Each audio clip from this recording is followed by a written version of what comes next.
नमस्कार, मैं रविंद्र कुमार यादव स्वागत करता हूं आपका आपके अपने पसंदीदा चैनल संगम विचारधारा में।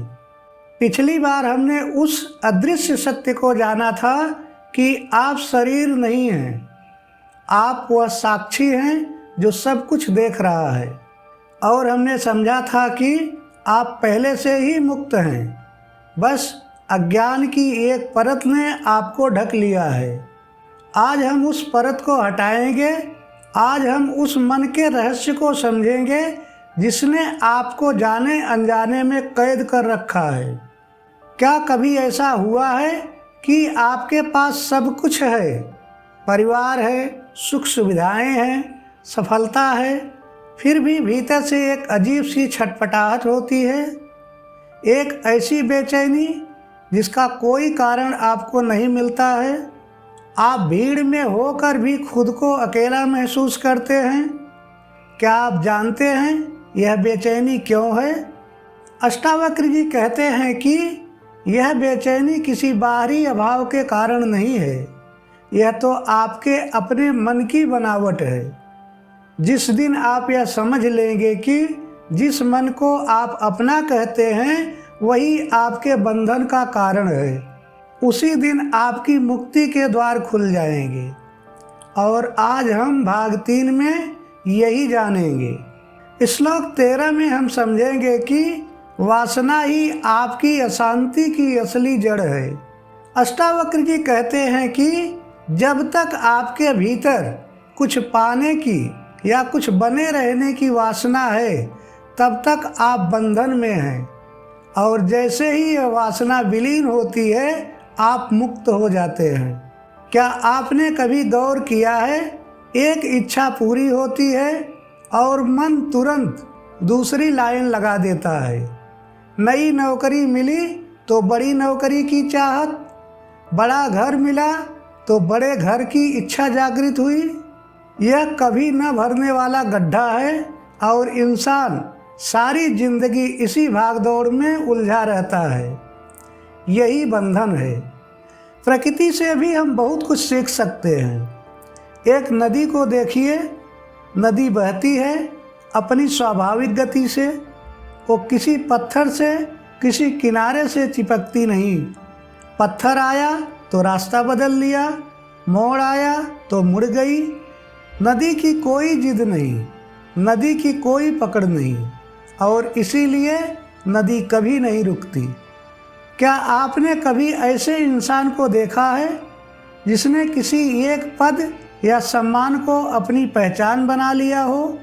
अगर मुझे यह सम्मान नहीं मिला तो मेरा जीवन व्यर्थ है। और जब वह सम्मान चला जाता है तो वो इंसान टूट जाता है, बिखर जाता है। यहाँ समस्या सम्मान का जाना नहीं है, समस्या है उस सम्मान से चिपक जाना। आप बस इतना पूछिए अपने आप से, वह कौन सी चीज़ है जिसे खोने के डर से मैं आज भी कांप जाता हूँ।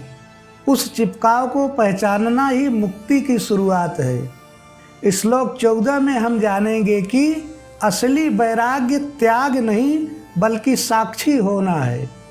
अष्टावक्र जी कहते हैं कि जिसकी संसार में आसक्ति स्वाभाविक रूप से छूट गई है, वही सच्चा सुखी है और यही मोक्ष का मार्ग है। क्या आपने कभी सोचा है, वैराग्य का मतलब घर छोड़कर जंगल जाना नहीं है। जबरदस्ती मन को दबाने से कभी शांति नहीं मिलती। असली वैराग्य वो है जो समझ के पकने पर खुद ब खुद आ जाता है। एक पका हुआ फल जब डाल से अलग होता है तो वो डाल को छोड़ता नहीं, वो पक जाता है, इसलिए गिरना उसके लिए स्वाभाविक हो जाता है। उसे कोई संघर्ष नहीं करना पड़ता, कोई ज़बरदस्ती नहीं। यही असली वैराग्य है। जब भीतर का ज्ञान जाग जाता है तो संसार की आसक्ति खुद ब खुद छूट जाती है। क्या आपको याद है, बचपन में खिलौने के लिए रोते थे, खिलौना न मिले तो जैसे दुनिया उजड़ जाती थी। लेकिन जब बड़े हुए तो उस खिलौने की इच्छा खुद ब खुद खत्म हो गई। कोई तपस्या नहीं की, कोई ज़बरदस्ती नहीं, बस समझ आ गई, ज्ञान हो गया। यही ज्ञान का चमत्कार है। जब भीतर की समझ जागती है तो बाहर की आसक्ति अपने आप छूट जाती है। आप उन पुरानी चीज़ों को याद कीजिए जो पहले बहुत ज़रूरी थी पर आज उनकी कोई कीमत नहीं है। यह बोध की चीज़ें बदलती हैं, आपको वर्तमान में शांत रखेगी और सुखी रखेगी। श्लोक 15 में हम समझेंगे कि स्वर्ग, नर्क और भय मात्र मन का फैलाया हुआ माया जाल है। अष्टावक्र जी एक क्रांतिकारी बात कहते हैं, मुक्ति और बंधन, स्वर्ग और नरक, यह सब मन की कल्पनाएं हैं। आपका इनसे कोई लेना देना नहीं है क्योंकि आप शुद्ध आत्मा हैं। क्या आपको भी बचपन में किसी काल्पनिक राक्षस से डर लगता था? अंधेरे में लगता था कोई है, लेकिन जब दीपक जला तो राक्षस कहाँ गया? कहीं नहीं, क्योंकि वो था ही नहीं, वो सिर्फ आपका डर था। अष्टावक्र जी कहते हैं कि ईश्वर कोई दंड देने वाला नहीं है। ईश्वर वो चेतना है जो आपके भीतर दया और करुणा के रूप में विद्यमान है। आकाश में दिखने वाला इंद्रधनुष कितना सुंदर लगता है, लेकिन क्या आप उसे छू सकते हैं? क्या आप उस तक पहुंच सकते हैं? नहीं, वो प्रकाश और बूंदों का एक भ्रम है। वैसे ही स्वर्ग और नरक का डर मन का एक रंगीन भ्रम है जो आपको अपनी असली दिव्यता से दूर रखता है। क्या आपने कभी गौर किया है, एक इंसान जो दूसरों को तकलीफ देता है वो खुद से ही अपने भीतर के पछतावे से डरा हुआ होता है। उसके भीतर का नरक उसका अपना मन है, और वहीं एक करुणावान इंसान हर पल स्वर्ग में है क्योंकि उसका मन शांत है, सुखी है। ईश्वर बाहर बैठकर दंड नहीं देता, वो आपके भीतर की चेतना ही है। आप अपने किसी पुराने डर को देखिए और महसूस कीजिए, क्या यह डर सच में है या यह सिर्फ मेरे मन की कल्पना है? उस डर को अपनी चेतना के प्रकाश से मिटा दीजिए। श्लोक 16 में हम जानेंगे कि यह संसार अनित्य है, इसे जानकर ही आप स्थिर हो सकते हैं। अष्टावक्र जी कहते हैं कि यह सब बदल जाएगा। यह जानकर संसार के प्रति मोह का त्याग करो। त्याग का अर्थ चीज़ों को छोड़ना या फेंकना नहीं है। त्याग का अर्थ है यह जानना कि ये मेरे नहीं हैं। क्या आपने कभी महसूस किया है कि जिसे आप अपना सबसे पक्का रिश्ता मानते थे वह समय के साथ बदल गया? जो चीज़ें कभी बहुत ज़रूरी लगती थी आज उसकी कोई अहमियत नहीं है।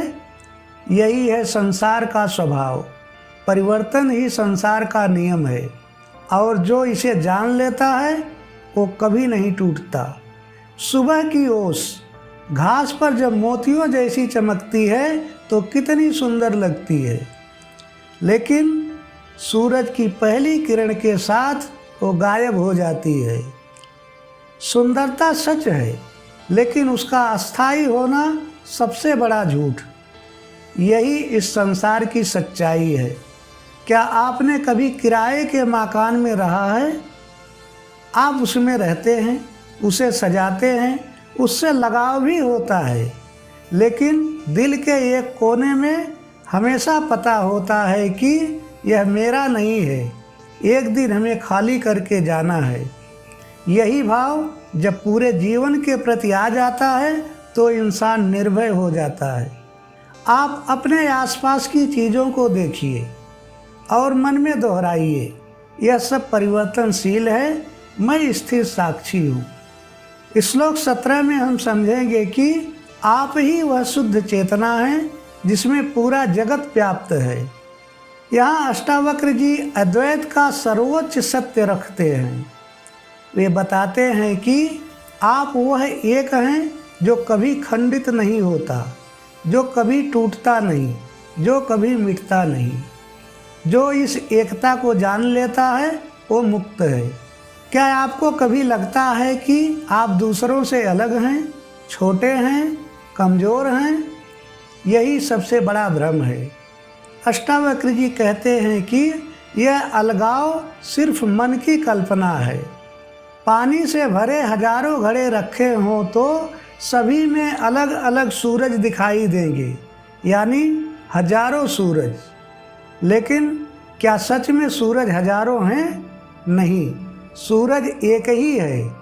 वैसे ही हम सब अलग अलग शरीर में दिखते हैं, लेकिन भीतर की चेतना एक ही है। क्या आपने कभी समुद्र की लहरों को देखा है? जब एक लहर खुद को लहर मानती है तो वो अपने अंत से डरती है, लेकिन जब उसे ज्ञान होता है कि वो लहर नहीं समंदर है तो उसका सारा डर खत्म हो जाता है। दोस्तों, आप लहर नहीं हैं, आप पूरा समंदर हैं। और जब यह बोध होता है तो एक और चमत्कार होता है।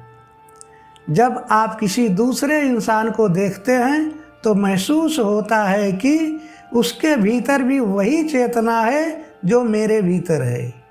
यही अद्वैत है, यही प्रेम है, यही मुक्ति है।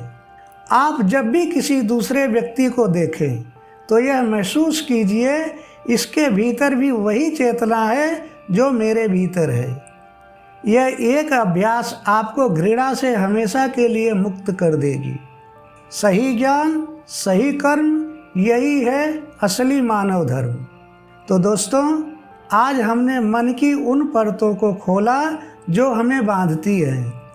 आज की चर्चा का सार है, वासना ही अशांति की जड़ है। वैराग्य संघर्ष नहीं, समझ की पराकाष्ठा है। स्वर्ग नरक मन का भ्रम है, दया और करुणा ही दिव्यता है। संसार अनित्य है, हर पल को जी भर के जियो। आप लहर नहीं, पूरा समंदर हैं। दोस्तों, आज का इंसान हर चीज़ बाहर ढूंढ रहा है, लेकिन समाधान भीतर की दृष्टि बदलने में है। यह जो बेचैनी आपके भीतर है, यह जो खालीपन है, यह किसी चीज़ से नहीं भरेगा, ना पैसे से, ना पद से, ना किसी रिश्ते से। यह खालीपन सिर्फ उस एक बोध से भरेगा कि मैं लहर नहीं, पूरा समंदर हूँ। मैं पहले से पूर्ण हूँ, मैं पहले से मुक्त हूँ। और यह बोध कोई दूर की चीज़ नहीं है, यह अभी इसी पल आपके भीतर है। उम्मीद है कि आज की यह चर्चा आपके भीतरी ज्ञान को जगाएगी। याद रखिए, सही ज्ञान, सही कर्म, यही है असली मानव धर्म। कमेंट में हमें ज़रूर बताएं, क्या आपने कभी महसूस किया है कि कोई इच्छा पूरी होने के बाद भी वो सुख क्यों नहीं मिला जिसकी आपने कल्पना की थी? आपका एक कमेंट किसी और की ज़िंदगी बदल सकता है। जल्दी ही मिलेंगे फिर एक नए विचार के साथ। तब तक अपने भीतर ज्ञान का दीपक जलाए रखिए। धन्यवाद दोस्तों, नमस्कार।